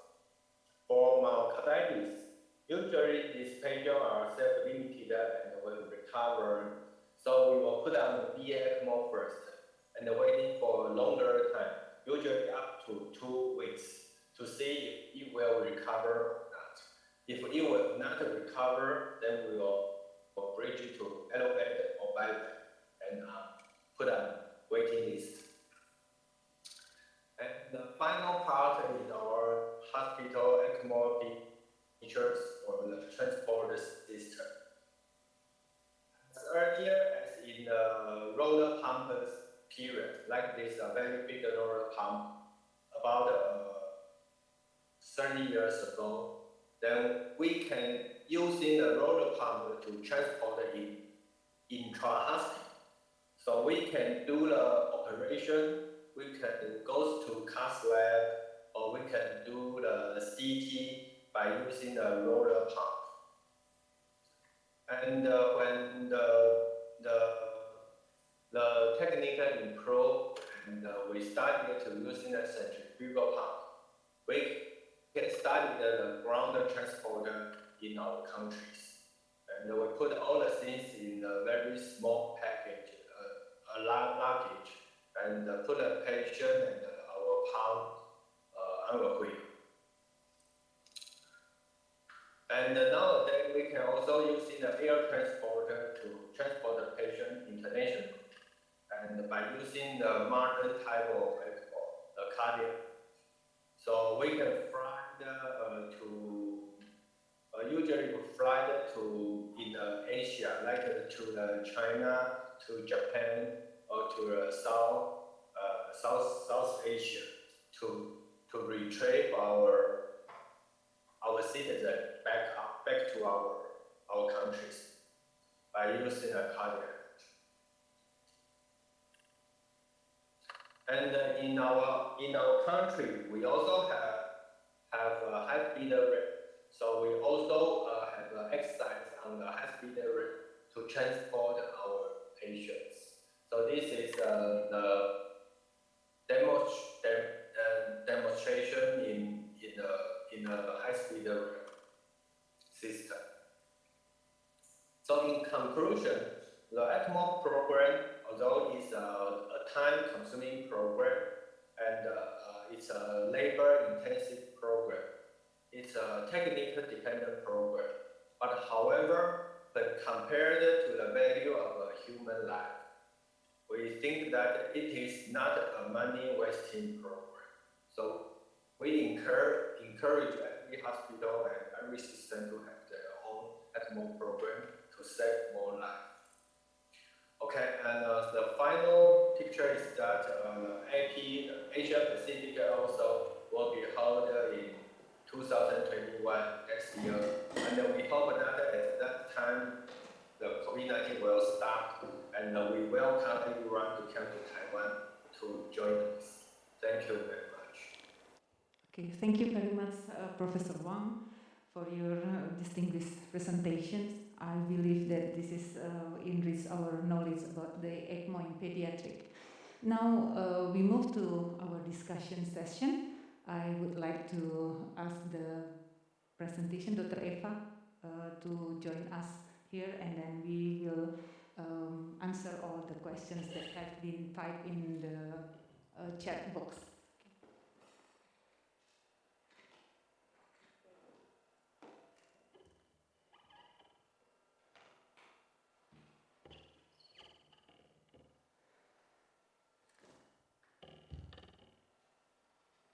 To all the participants, you can ask the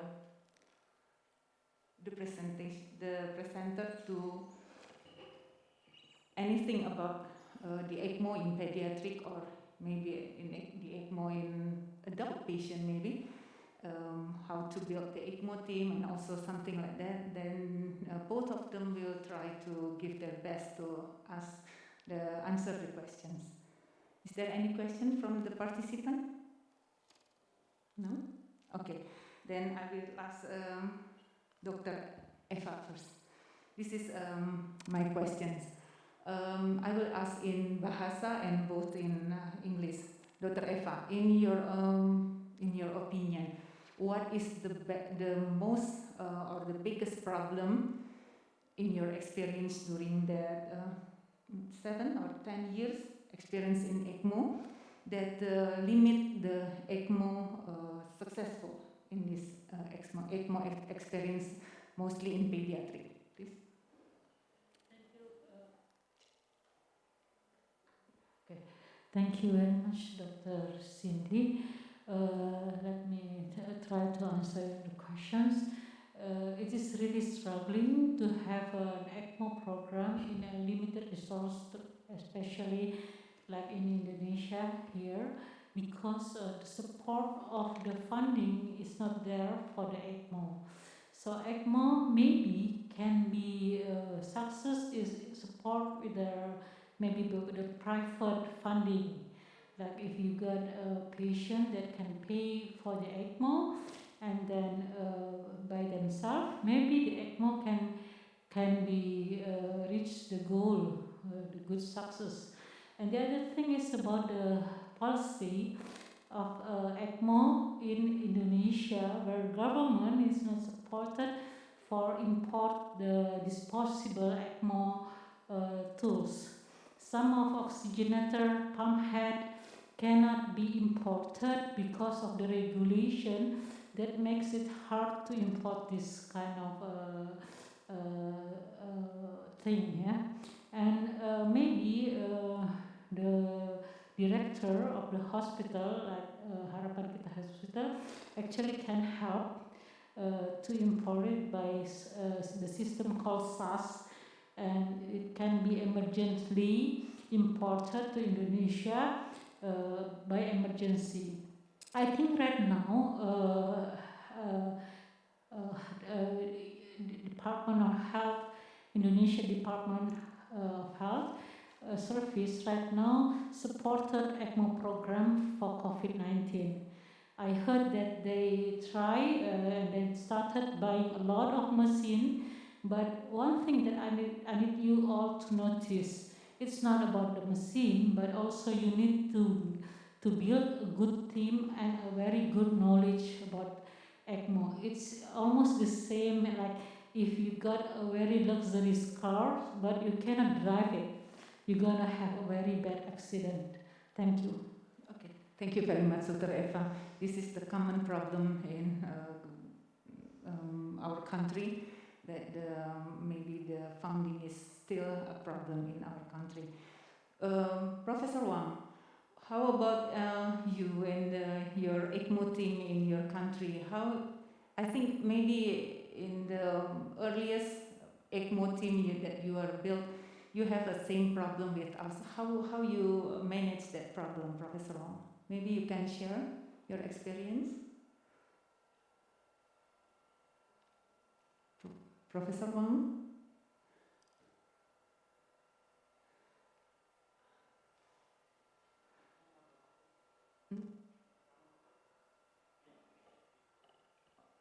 Okay, maybe you can activate your mic, Professor Wang. There is a question for you. Okay, then I think we move to the next questions. Is there any questions already? No, there's no questions. Okay, ini ada pertanyaan, kita bahasa Indonesia saja ya. Izin bertanya kepada Dr. Eva, apa saran dokter untuk center yang akan baru mulai membuat tim ECMO dan apakah ECMO ini dapat diklaim ke BPJS, Dok? Terima kasih banyak. Dari Hana Nur Ramilia. Silakan Dr. Eva. Can I answer a question in English or Indonesia? Is it okay in Indonesia? Okay, thank you, Dr. Cindy.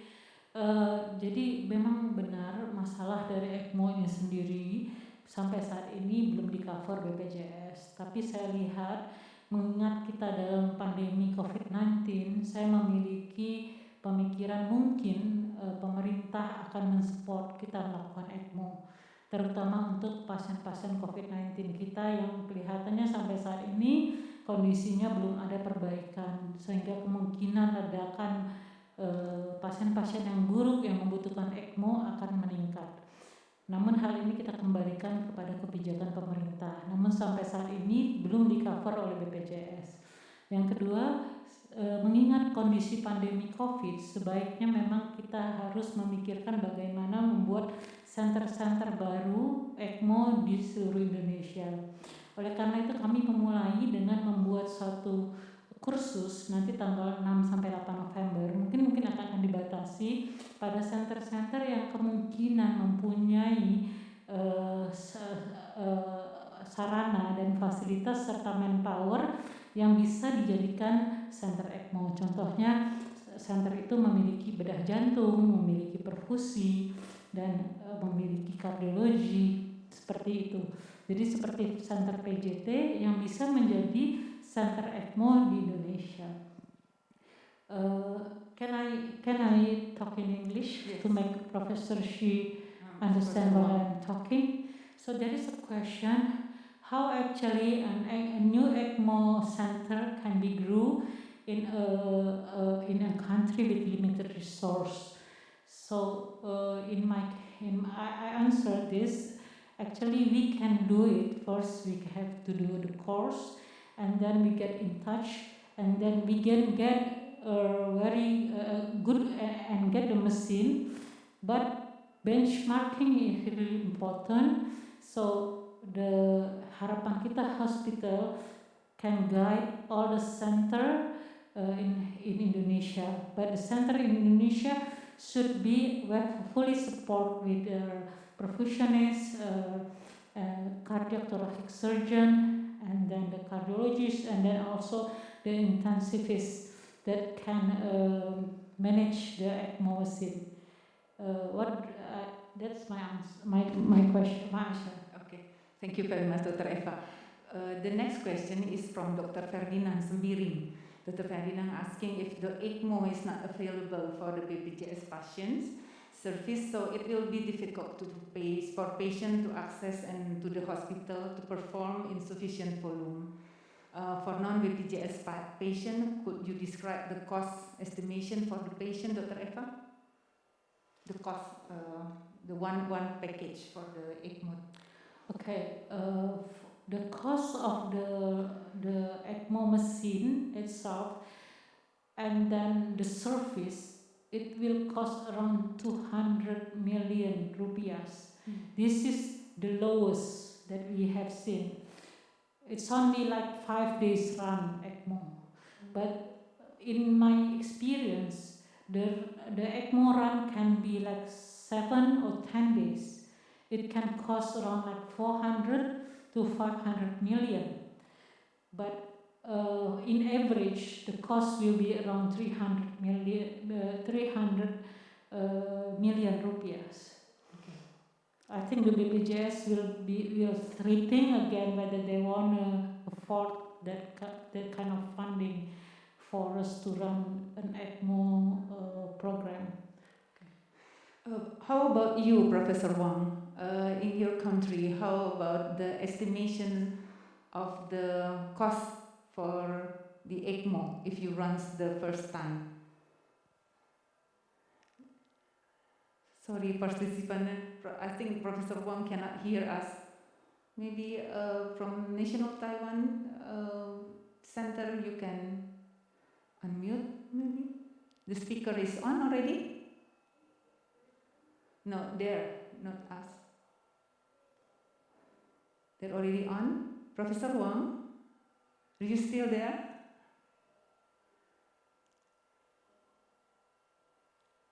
Okay, then I think we better move to the next questions.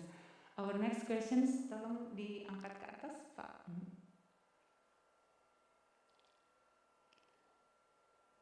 Tadi ada pertanyaan. Ya, pertanyaan ini dalam bahasa Indonesia, bagaimana penata laksanaan pasien pediatrik yang terkena COVID mengingat minimal kontak dengan pasien COVID? Pertanyaan ini adalah dari Nurse Nur Isnaini Novitasari. Silakan Dr. Eva. Terima kasih. Kondisi sekarang ini memang kita harus menjaga keamanan tenaga medis yang mau di rumah sakit yang mengingat COVID ini banyak sekali ya. Namun penularan COVID ini sendiri antar tenaga kesehatan juga banyak. Nah, bagaimana kita menata sana penderita COVID? Menurut saya kita saat ini harus mawas diri.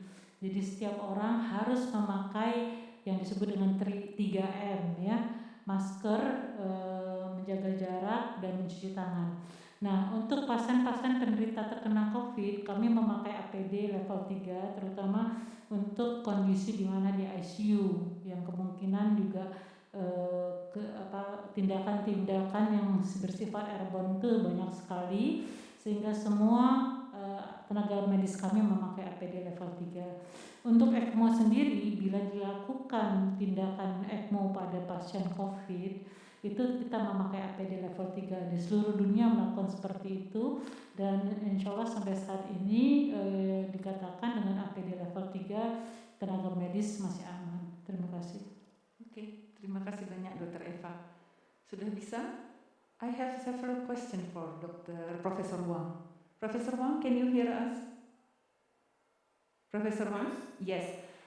There is a questions from our participants because our government doesn't support all the ECMO package.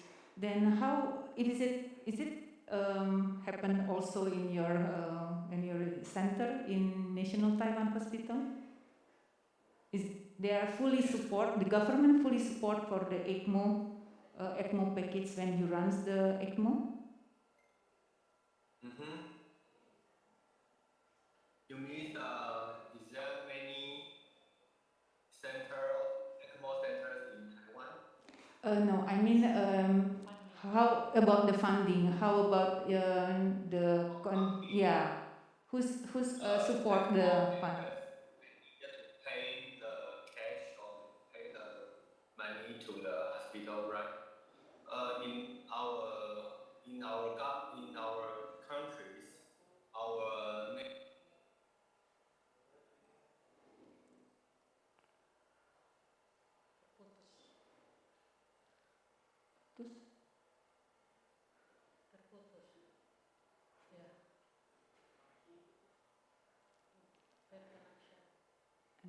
Oke, tampaknya koneksinya terputus di sana, jadi sambil mengisi waktu saya akan mengajukan pertanyaan ke Dr. Eva lagi nih. Sambil menunggu pertanyaan yang lain, Dr. Eva, selama ini kalau kita menjalankan ECMO itu di pediatrik, terutama karena Dr. Eva pegang di pediatrik, bagaimana kriteria pemutusan dari ECMO itu? Sebab sebenarnya kan kadang-kadang kita sudah menjalankan, kalau di sana di Taiwan tadi mereka ada bridging ke device selanjutnya gitu ya, mereka masuk kadang-kadang ke LVAD dan yang lanjutnya, tapi kalau di kita tampaknya tidak ada. Nah, bagaimana kalau seandainya itu tidak bisa dilakukan, terus kemudian bagaimana cara atau kriterianya melakukan pemutusan dari ECMO tersebut? Kalau pasiennya bagus, oke, tapi pemutusannya dalam arti yang kalau pasiennya memang kita sudah hentikan, artinya pasiennya meninggal. Gimana, Dok? Terima kasih Dr. Cindy. Ini pertanyaan yang cukup sulit, Dok, karena terus terang saja beberapa kriteria dari strategi ECMO itu salah satunya bridge to transplant atau bridge to another modality like VAD, ventricle assist device. Kita kondisi saat ini tidak memiliki transplant, tidak memiliki service transplant dan tidak ada service VAD. Berarti kita menunggu bridge to recovery dalam hal ini. Nah, bagaimana kita menentukan bridge to recovery? Terus terang saja saya sendiri memiliki pengalaman sendiri. Kita sampai pernah melakukan support dengan ECMO hampir 1 bulan, dan kondisi di mana kita harapkan ada kembalinya fungsi ventrikel kanan. Saat itu pasien post operasi TGA, kemudian dia usianya sudah 15 tahun, kembali dengan repair katup paru pulmonal ya.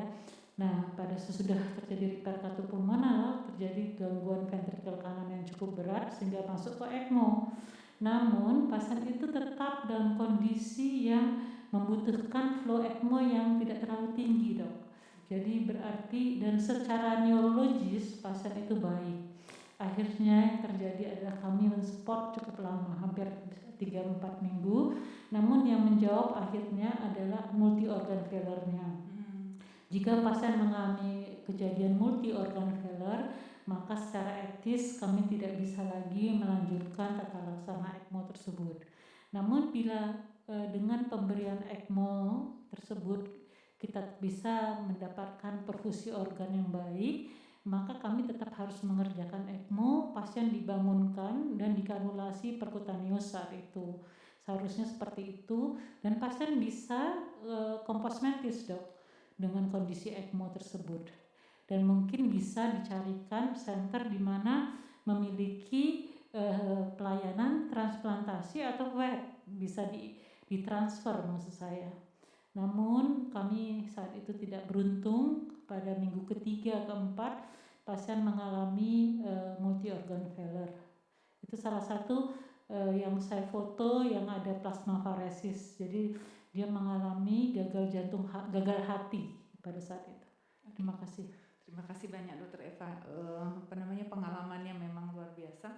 Mudah-mudahan ini menjadi penyemangat ya. Tadi sudah dikatakan bahwa di dalam ECMO ini tadi Profesor Wang men-share suatu kalimat yang begitu buat saya itu menjadi satu poin tertentu, yaitu bahwa jangan hanya berpikir uang saja, tetapi ada learning curve yang harus kita pertimbangkan di sana. Gitu. Oke, Profesor Wang, we back to you about the questions. How your government back up the funding for the ECMO patient, Prof? Okay, our government we have a national health insurance. Okay. And we start the national health insurance started to reimburse the ECMO 2003, 2003, about 18 years ago. So start at that time, the patient no need to pay for the expense of ECMO, so that we can do the ECPR to save the patient without hesitate. Okay. So that means that for ECMO patients, the fund from or the support from the government is unlimited, Prof. You can say something like Yes, actually, most disease in our countries were reimbursed by our national health insurance. Okay. So not only the ECMO, but also even the open heart surgery, the cancer treatment, every kind of these things of treatment. We don't need to pay for the treatment. Okay, thank you very much, Prof. Professor Wang, there is a question for you. I have two questions for you. In your experience, your first experience when you built the ECMO team for the first time, is there any something like open registration to become a fellow in ECMO, or any tests or any special qualification for your ECMO team, Prof? Well, usually in our system, we train the cardiovascular fellows every cardiovascular fellows to learn the ECMO basic, because the ECMO is one part of the heart machine, part of the cardiac bypass system, the intracorporeal system. So we train the cardiovascular fellows to put on ECMO. And for the patient care, we train the technicians and we train the ICU nurse to care the patient. And in some hospital, they also train the ICU special doctors, ICU specialist to care the ECMO. So, but mostly in Taiwan, the ECMO is part of one of the cardiothoracic surgeon's duty. So is there any what to call it special qualification that the hospital make for the standard procedure that the ECMO team has to, each of the ECMO team has to have the qualification, like something like that? Is there any? Yes, we need to train them. Every like the technician, they need to be trained in our team for 6 months. 6 months, okay. That's a fully qualified. But we also receive other hospitals nursing to train the ECMO, and usually sometimes they train 1 month or 2 months.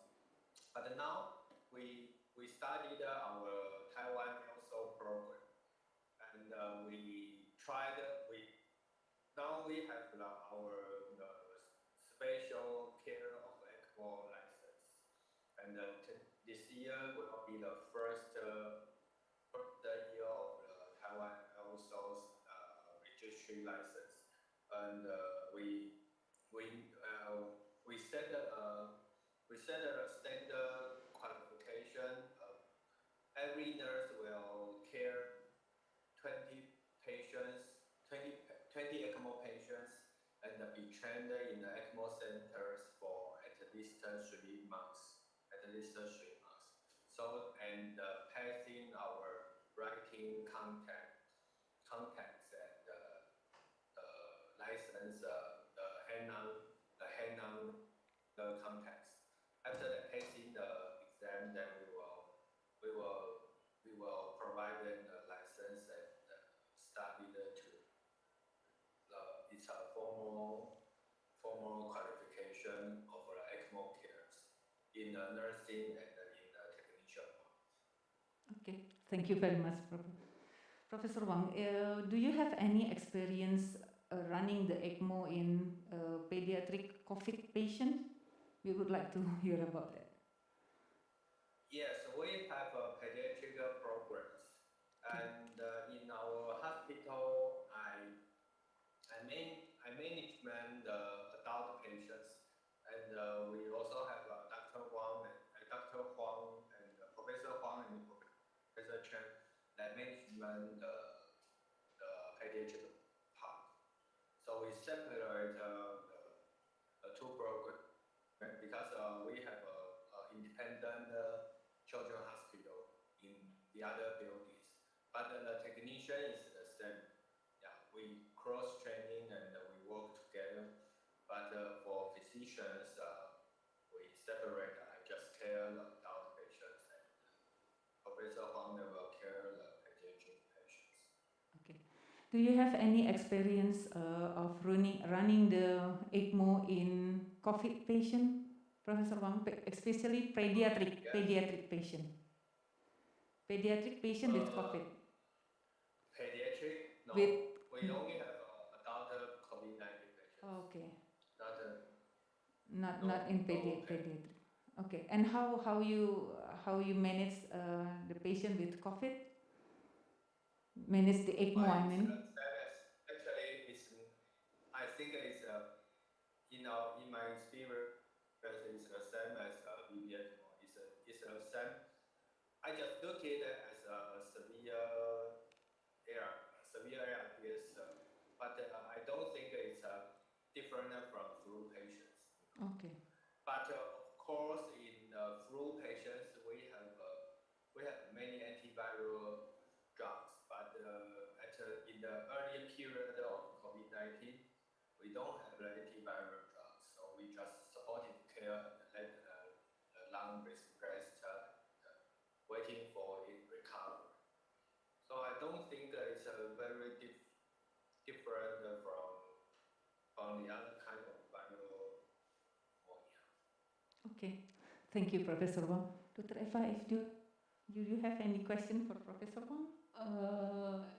I would like to ask you, how is your survival rate for the COVID-19 patient in adults?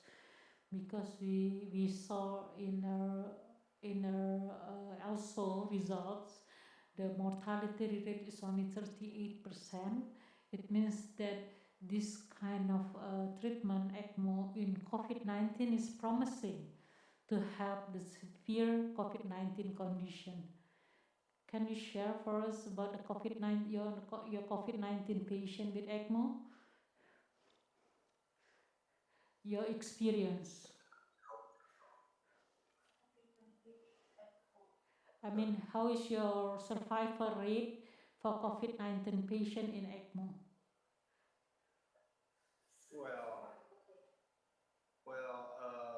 Actually, in our countries, no matter you believe or not, but we only have in our overall countries, we only have 500 COVID-19 positive patients. And the intensive care patients, less than 15. Yeah, because of our control regulation, we did a very good control regulation. So you can see that we don't need a mask because we already have zero patient for, I think, for 4 months. Most of the patients were caught in the airport. That's usually it flight in. So in our domestic area, we don't need a mask already 4 months. So actually, we only have 7 ECMO COVID-19 patients in our countries, and 4 patients survive. 4 patients survive, and the survival to discharge. Yeah. So it's our overall countries. But in our hospital, we only have 1 patient on ECMO. So, and the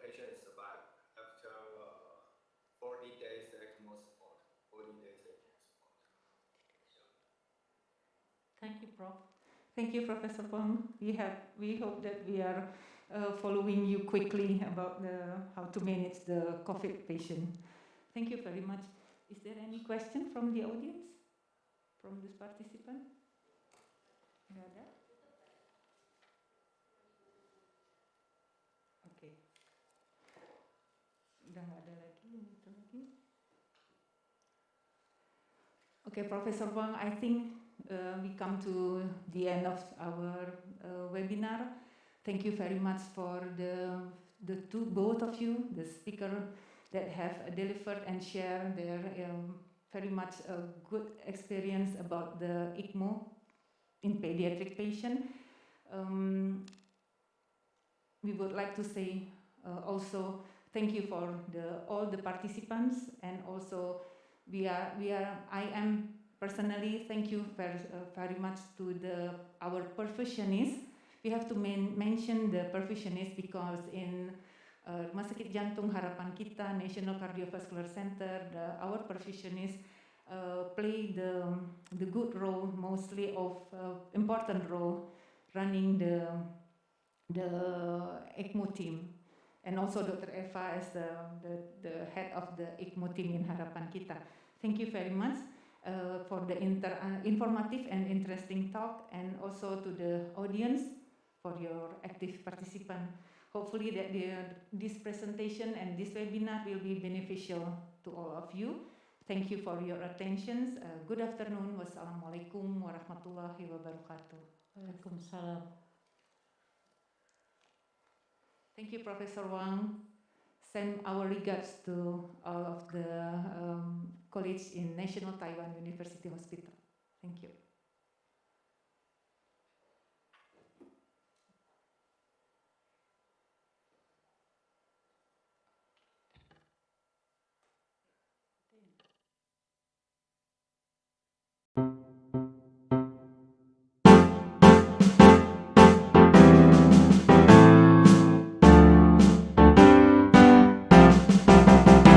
Pusat Jantung Nasional Harapan Kita, kebanggaan Indonesia, denyut masa depan kesehatan bangsa, wujudkan Indonesia bahagia, profesional inovatif mendunia, humanis harmonis terpercaya, pengampu rujukan seluruh Nusantara, hidup berkualitas untuk Indonesia. Rumah Sakit Jantung